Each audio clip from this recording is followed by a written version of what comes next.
Well, I mean, I think it's obviously the most local of derbies.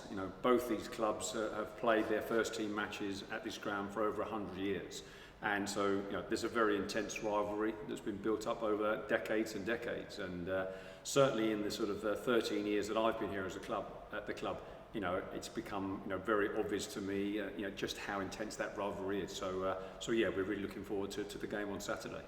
Yeah. So for the supporter that doesn't know too much into that history and how everything's developed, how much does this game mean to the players and to the staff included?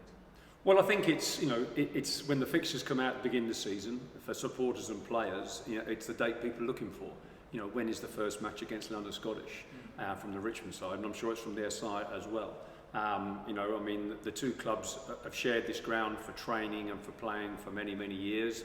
London Scottish have now moved their training away from here, but their first team still play their matches on Saturdays here.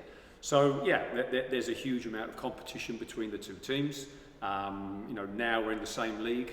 There's a huge amount of competition to try and finish above each other. And Saturday really is the end of the first round of a series of games in the Championship this year. At the end of which we'll see exactly where we stand. So yeah, I think there'll be an intensity on Saturday that probably hasn't been in any other game so far. Maybe it was on purpose. Put in our first fixture against Scottish on New Year's Eve, which we've branded as the big clash. And what a way to end the calendar year. Can you go into detail on what the big clash is? Well, I think it's just it's the culmination of the first half of the season. But I think this isn't just another fixture. And I think our players are very aware of that. There will be an intensity, there'll be a physicality, which I think we probably haven't seen much of so far. And I think that's really exciting.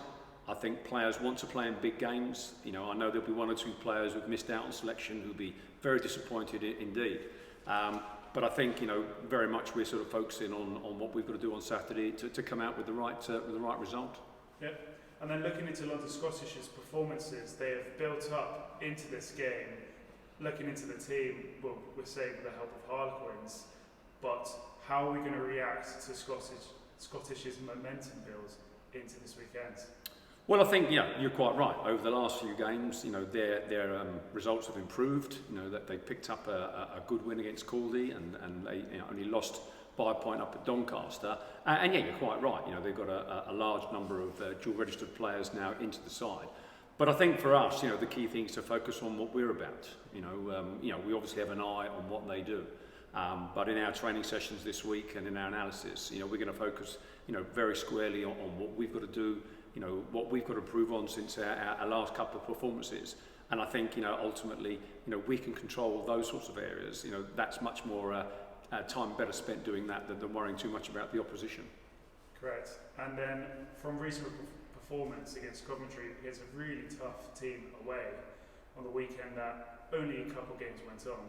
How have we developed from that and moving forward into this? Well, I mean, I think we're pretty honest as coaches with our players, and I think the whole group was disappointed with the performance of Coventry. Having said that, Coventry are probably the form team in the league at the moment. They're playing incredibly well and had some terrific sort of wins. But I think the areas around our sort of discipline, I think the areas around our consistency, those are the key things to do. So those are what we've been concentrating on in the last 2 or 3 sessions that we've had. And we know that at times this season we've played some really good rugby against some top quality sides, and the challenge is to bring that sort of consistency and that quality to this Saturday's performance and play it for 80 minutes, because I'm pretty certain this game will go for a full 80 minutes. It'll go down to the wire, so we've got to make sure at the end we're doing the right things.